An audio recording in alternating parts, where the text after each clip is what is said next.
Assalamu alaikum class. I hope you all are doing fine. Today we are going to start our new course, that is Object Oriented Analysis and Design, and I am Miss Amina Ali, your lecturer or instructor, whatever you call it. So today we are going to start our new course, and before we start it properly, I would like to discuss a few things before jumping to the textbooks or to the lectures, right? So first of all, we will see that what are prerequisite for this course. Prerequisite for this course is that something you should have already studied before you start this course. All right, so something you should already have studied is software engineering. आपको सबसे पहले software engineering आपने अच्छे तरीके से पढ़ी होनी चाहिए.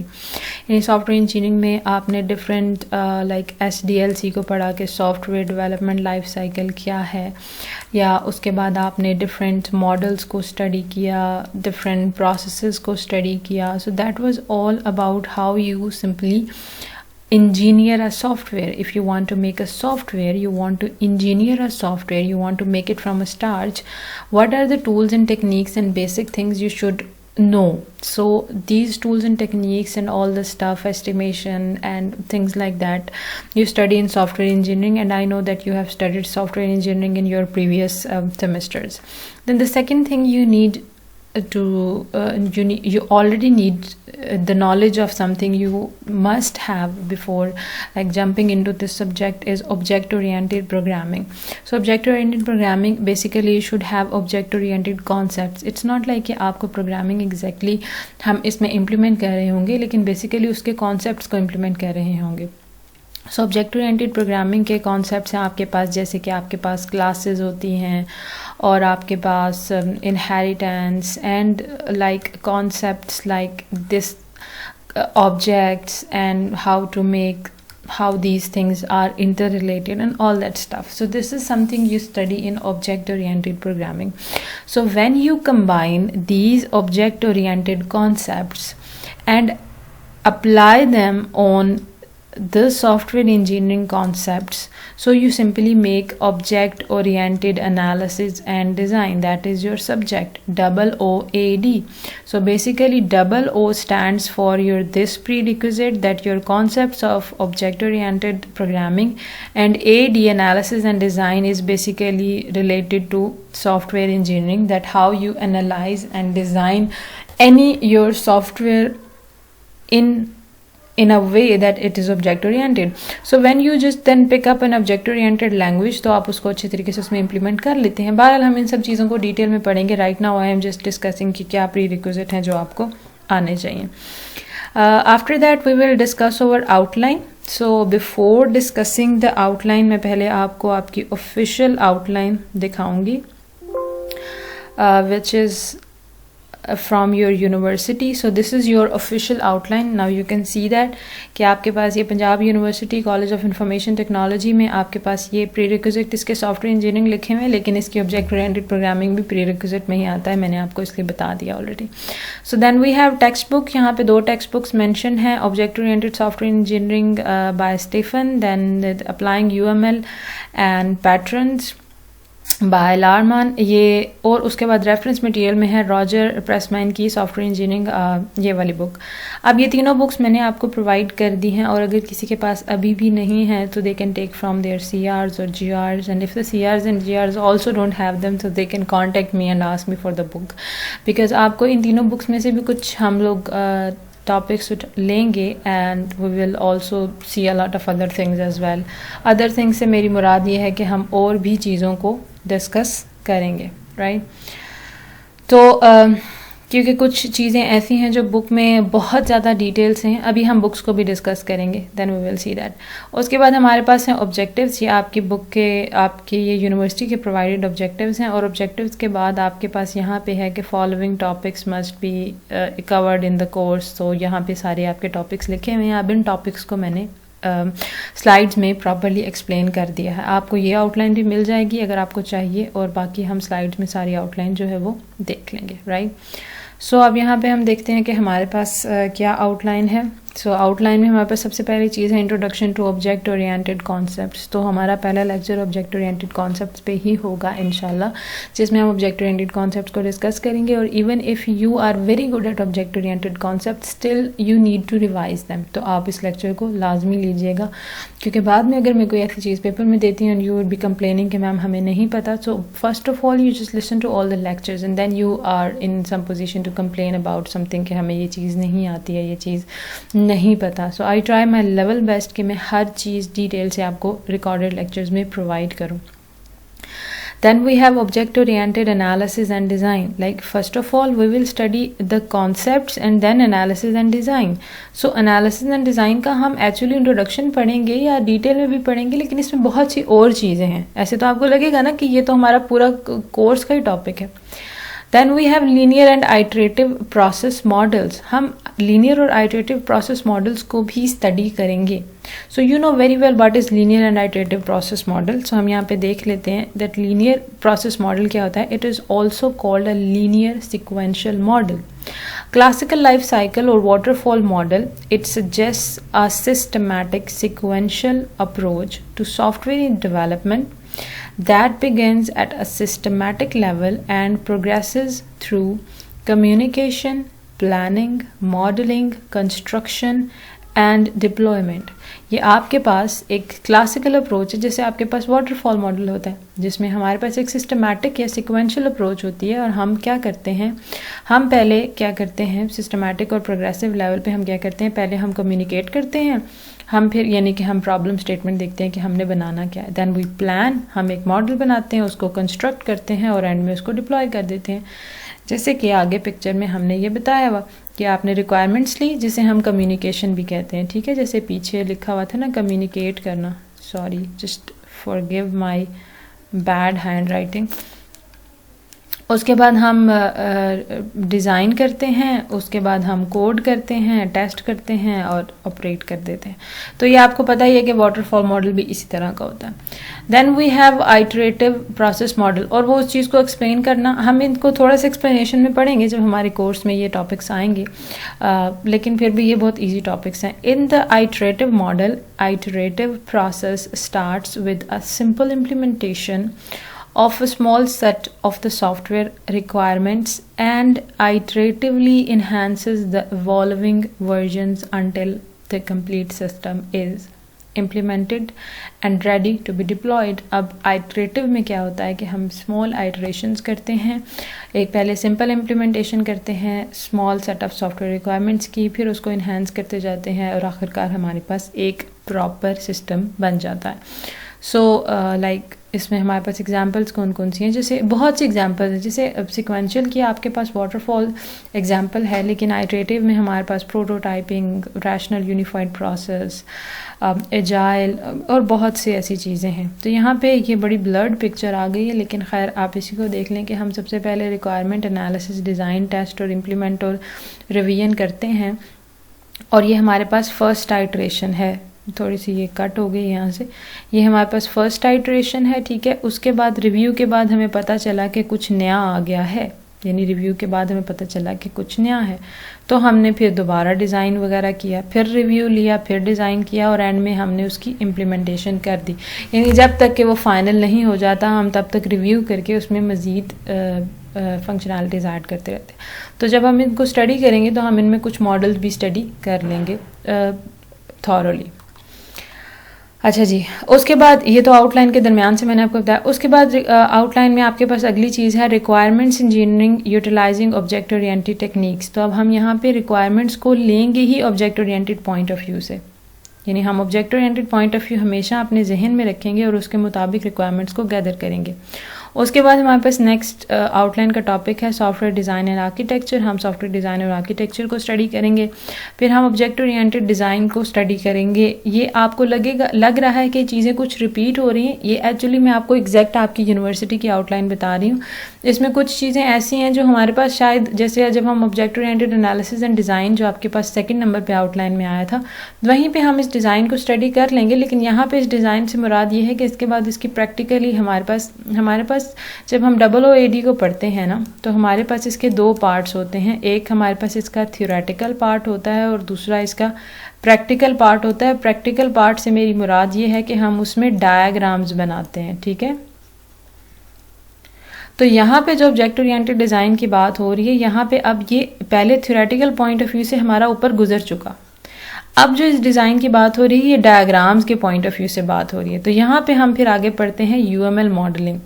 और UML मॉडलिंग एक बहुत बड़ा प्रोसेस है और काफ़ी डिटेल से हम इसको पढ़ेंगे, और बाकी शुरू वाली चीज़ें तो हमारी शायद जल्दी ख़त्म हो जाए। UML मॉडलिंग पे हमारा ज़्यादा टाइम लग सकता है। सो UML मॉडलिंग असल में क्या है, ये बेसिकली आउटलाइन में मैं आपको सारे कॉन्सेप्ट थोड़े थोड़े देना चाहती हूँ ताकि आपको अंडरस्टैंडिंग हो कि हम पढ़ने क्या जा रहे हैं। सो UML short for unified modelling language is a standardized modeling language consisting of an integrated set of diagrams developed to help system and software developers for specifying, visualizing, constructing, and documenting the artifact of software systems, as well as for business modeling and other non-software systems. तो UML actually हमारे पास क्या होती है, ये एक unified modelling language है जिसमें हम डायग्राम्स बनाते हैं, और ये डायग्राम्स हमें बताती हैं कि हम लोग अच्छे तरीके से हम हेल्प करती हैं हमें स्पेसिफाई करने में, विजुअलाइज करने में, कंस्ट्रक्ट करने में और डॉक्यूमेंट करने में जो भी हम आर्टिफैक्ट्स बना रहे होते हैं सॉफ्टवेयर सिस्टम्स के। तो UML is actually, the UML is represents a collection of best engineering practices, ये best engineering practices हैं that have proven successful in modeling of large and complex system. और UML is very important part of developing object oriented software and software development process। ये बहुत important topics हैं आपके, यानी कि ये बहुत important है। अगर आप CS पढ़ रहे हैं और उसमें आपको ये सब चीज़ें नहीं आती तो that is a very wasteful thing कि अगर आपको ये चीज़ें सही से ना आए। अच्छा जी, इसके बाद UML डायग्राम्स की टाइप्स हैं। ये मैं आपको इसलिए अभी बताना चाहती हूँ UML डायग्राम्स की टाइप्स, क्योंकि अगर आपको ये पता होंगी तो आपको पता होगा कि आगे अक्सर डायग्राम्स जो मेंशन हो रही हैं वो UML की ही टाइप्स हैं। UML की टाइप्स हमारे पास डायग्राम्स की 2 तरह से टाइप्स होती हैं। There are 2 main categories, structural diagrams and behavioural diagrams, right. तो हम देखेंगे कि हमारे पास स्ट्रक्चरल डायग्राम्स कौन कौन सी होती हैं। स्ट्रक्चरल डायग्राम्स में हमारे पास सबसे पहले होती हैं क्लास डायग्राम, ठीक है। जितनी क्लासेस हम बनाते हैं उनकी डायग्राम बनाते हैं। फिर हमारे पास होती हैं component diagram, deployment diagram, object diagram, package diagram, profile diagram and composite structure diagram. ये सारी डायग्राम्स आप स्टडी करेंगे स्ट्रक्चर के अंडर, यानी कि आपको ये सब डायग्राम्स बनानी आनी चाहिए। इंशाल्लाह वी विल मेक दैम। उसके बाद बिहेवियरल डायग्राम्स में हमारे पास क्या होते हैं, यूज़ केस डायग्राम, के आपका सिस्टम बिहेव कैसे करता है। यूज़ केस डायग्राम्स में हम बताते हैं कि जब यूज़र इंटरेक्ट करेगा तो ये क्या रिस्पॉन्स देगा, और इस तरह की चीज़ें हम डिस्कस करते हैं। एक्टिविटी डायग्राम, आपको नाम से भी पता चल रहा होगा। State machine diagrams, sequence diagrams, ये स्टेट मशीन से you would be remembering theory of automata, but it's little different with somehow same. Then we have communication diagrams, interaction overview diagrams and timing diagrams, ठीक है। तो ये आपके पास है behavior diagram के system आपका बिहेव कैसे करता है, ठीक हो गया। उसके बाद हमारे पास अब यहाँ पे आप देख लें कि आपके पास ये थोड़ी सी पिक्चर जो है वो आगे पीछे हुई है, आगे पीछे इस तरह हुई है कि थोड़ी सी कट हो रही है नीचे से, क्योंकि मैंने जो एरिया क्रॉप किया हुआ है रिकॉर्डिंग के लिए उससे थोड़ी नीचे जा रही है। बहरहाल आप सारी डायग्राम्स की स्टडी तो पीछे हम कर चुके हैं। तो ये हमारे पास हमने इस तरह 2 पोर्शंस बनाए हुए, स्ट्रक्चरल डायग्राम्स और बिहेवियर डायग्राम्स के। अब हम फिर आगे से आउटलाइन को कंटिन्यू करेंगे कि और क्या है। अब आउटलाइन में, अब ये आउटलाइन में आपकी एग्जैक्ट वो बता रही जो यूनिवर्सिटी ने आपको बताई है, मैं अगेन रिपीटिंग। अब यहाँ पे देखें use case modelling, domain modelling, interaction diagrams, domain modelling, interaction diagrams, design modelling and implementation modelling. अब ये सारी चीज़ें जैसे use case modelling, domain modelling, interaction diagrams, ये बेसिकली जब हम UML डायग्राम्स को डिटेल में स्टडी करेंगे तो ये सब चीज़ें उसमें कवर हो जाती हैं। अब उसके बाद ये आपके पास जो है design modelling and implementation modelling and design pattern grasp, इसको जब हम पढ़ेंगे तो इसमें design modelling and implementation modelling और इस तरह की चीज़ें, बहुत सी चीज़ें कवर होंगी। आपको इनके नेम्स बहुत मिलते जुलते लग रहे होंगे। बहरहाल when you study these things in detail so you understand that there are certain different things. Then we will study user interface design, इस चीज़ को भी हम पढ़ेंगे, यूज़र इंटरफेस डिज़ाइन को पढ़ेंगे। हम मेनली डिज़ाइन कर नहीं रहे होंगे लेकिन हम थोड़ा उसको स्टडी ज़रूर करेंगे। अब हम देखेंगे कि हमने पीछे पढ़ा ग्रास्प, तो ग्रास्प क्या है? ग्रास्प एक्चुअली स्टैंड करता है general responsibility assignment software pattern, alright, is a design pattern in object oriented software development used to assign responsibilities for different modules of the code। Modules of code को हम responsibility दे रहे हैं यहाँ पे, यानी यहाँ पे हम जब हम रिस्पॉन्सिबिलिटी की बात करते हैं तो वो जो just feel like normal human beings के टेस्टर की ये रिस्पॉन्सिबिलिटी होगी और प्लानर की ये यानी a person who is planning और a person who is doing testing और person who is doing coding. So right now we are not talking about the persons, we are talking about modules of code, और हम उन modules of code को different responsibilities assign करते हैं। तो ये grass में होता है। It is actually a set of 9 fundamental principles in object oriented design and responsibility assignment. और ये सबसे पहले लारमान की बुक में, जो आपकी रिकमेंडेड बुक है, उसने ये कॉन्सेप्ट इंट्रोड्यूस करवाया था और उसकी बुक में इसमें काफ़ी डिटेल्स इस पर बात हुई हुई है। We will see that. तो हम इसके बेसिक 9 प्रिंसिपल्स देख लेते हैं क्या क्या है, सिर्फ हम उन्हें देख रहे हैं। सबसे पहले information expert, creator, controller, low coupling, protected variations, indirection, polymorphism, high cohesion and fabrication. ये आपका फैब्रिकेशन थोड़ा सा मिस हो गया, यहाँ पे मैं लिख देती हूँ वैसे, ठीक है जी। यहाँ पे है आपके पास हम इसको, ये आपका लास्ट वाला है जो कि मेरी क्रॉपिंग ऑफ द स्क्रीन की वजह से मिस हो गया, नीचे चला गया। तो ये हमारे पास 9 प्रिंसिपल्स हैं ग्रास्प के। और अब ये 9 प्रिंसिपल्स क्या हैं कि ये क्रिएटर, कंट्रोलर, ये सब चीज़ें या इंफॉर्मेशन एक्सपर्ट कोई बंदा नहीं है, बल्कि एक्चुअली हम मॉड्यूल्स को इस तरह से डिफ़ाइन करते हैं कि आपके सारे के सारे मॉड्यूल्स के अंदर कोई ख़ास खूबियाँ जो हैं वो पाई जाती हैं। अच्छा जी, अब उसके बाद आउटलाइन में हमारे पास एंड पे और क्या चीज़ें रहेंगी। Usages of rational rose, this is a software rational rose जिसमें हमारे पास यूएमएल डायग्राम्स बनती हैं, ठीक है जी। ये एक सॉफ्टवेयर है जिसको आपने यूज़ करना सीखना है। उसके बाद ऑब्जेक्ट ओरिएंटेड टेस्टिंग, हम इसको भी पढ़ेंगे, और ऑब्जेक्ट ओरिएंटेड मैट्रिसेस को भी पढ़ेंगे, और शायद ऑब्जेक्ट ओरिएंटेड मैट्रिसेस को हम पहले ही पढ़ लें। उसके बाद component based development and the last one is reusability. अच्छा जी, ये आपकी आउटलाइन जो है वो यहाँ पे ख़त्म हो गई है। और यहाँ पे जो रैशनल रोज की बात है, तो वो मैंने यहाँ पे कुछ सर्च किया और एंड जस्ट फाइंड आउट कि हमारे पास और बहुत से सॉफ्टवेयर्स हैं जो अच्छे हैं, like edraw max, Microsoft Visio draw, उसके बाद micro focus visual modelling software and Gliffy, lucid chart, IBM system design and. अच्छा, ये भी जो हमारा रैशनल रोज है ये भी IBM की तरफ से ही, लेकिन Rational Rose is quite old software, बहुत पुराना सॉफ्टवेयर है, और अब हमारे पास उससे बहुत बेहतर सॉफ्टवेयर हैं। बल्कि मैं ये कहूँगी कि इवन जब मैं भी पढ़ती थी तो तब भी हम दूसरे सॉफ्टवेयर में ऐसी डायग्राम्स बनाते थे। So there are a lot of other software जिनको हम यूज़ कर सकते हैं। अभी right now I haven't decided the one software, but I would be going for these two, these are very good, but I will look into all the softwares. You all are welcome कि आप भी इनमें से software in सबको check कर सकते हैं, और कोई अच्छी सजेशन हो तो वो मुझे दे सकते हैं, and I will highly appreciate it. Alright, अच्छा जी, अब इसके बाद हम देखेंगे कि हमारे पास ये आपको चीज़ समझ आ गई होगी आई होप। और अब हम यहाँ पे बुक्स को अपना थोड़ा सा रिव्यू कर लेंगे। ये मेरे पास सबसे पहली वाली बुक है हमारी, ठीक है। ये है आपके पास बुक जो रेफरेंस बुक थी, रॉजर प्रेसमैन की आपके पास ये बुक है, that was a reference book. अब इस रेफरेंस बुक में हम देख लेते हैं कि हमारे पास इसमें क्या क्या चीज़ें आ रही हैं, ठीक है। सबसे पहले हम देखते हैं कि रेफरेंस बुक में हमारे पास सबसे पहले product and process, software projects, methods for software engineering, object. अब ये जो आपके पास पहले 3 पार्ट्स हैं ना, इनको हम इसमें स्टडी नहीं करेंगे। हम अपना स्टार्ट यहाँ से बिल्कुल भी नहीं करेंगे, बल्कि हम अपना स्टार्ट करेंगे पार्ट नंबर 4 से, that is object oriented engineering. यहाँ से हम इसको स्टार्ट करेंगे और इसके हम ये जो 4 चैप्टर्स हैं 20, 21, 22, 23 एंड 24, इन सारे प्रोसेसेस को, इन सारे चैप्टर्स को हम स्टडी करेंगे, इन टॉपिक्स को हम स्टडी करेंगे। इसके अलावा हमारे पास इस बुक में इतनी ज़्यादा और कोई चीज़ें नहीं हैं जिनको हम लेके चलेंगे, ठीक है। फिर हमारे पास ये बुक है लारमान की अप्लाइंग यूएमएल एंड टॉपिक्स। अच्छा, यूएमएल नहीं, applying UML and patterns and introduction to object oriented language, ये हमारे पास टेक्स्ट बुक है। इसमें हम बहुत सी चीज़ें हैं जो इससे हम पिक करेंगे और इससे हम स्टडी करेंगे, ठीक है।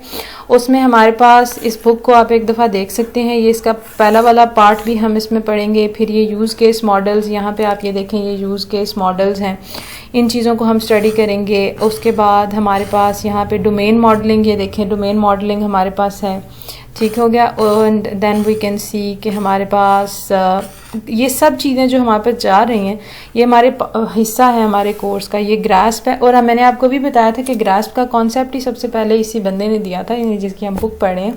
सो we will be studying it as well, right. And rest of the things are like going along, हम इन सब चीज़ों को स्टडी करेंगे। और इसके अलावा हमारे पास एक और जो बुक है, दैट इज़ ऑफ एक और ऑथर की बुक है, वो भी मेरे पास है, एक और ऑथर की बुक, उसको भी हम एक दफ़ा देख लेंगे कि उसमें क्या है। लेकिन बहरहाल हम इन तीनों बुक से कंबाइन स्टडी करेंगे। ज़्यादातर हमारा जो है वो लारमान की बुक से ही हमारे पास चीज़ें जो हैं वो हम उनको पिक करेंगे और उनको हम स्टडी करेंगे। और अगर हमें कोई चीज़, क्योंकि इन बुक्स में कुछ कंटेंट बहुत लेंथी लिखा हुआ है, तो हम काफ़ी सारी चीज़ें इंटरनेट से भी लेके उसको कंबाइनली स्टडी करेंगे। So you don't have to worry about it, because आपको पता है कि मैं आपको प्रॉपरली नोट्स प्रोवाइड करूँगी and you will enjoy this course. So I hope you understand very well. If you have any question regarding outline, you can ask me and we will start the proper study from the next lecture. Thank you so much.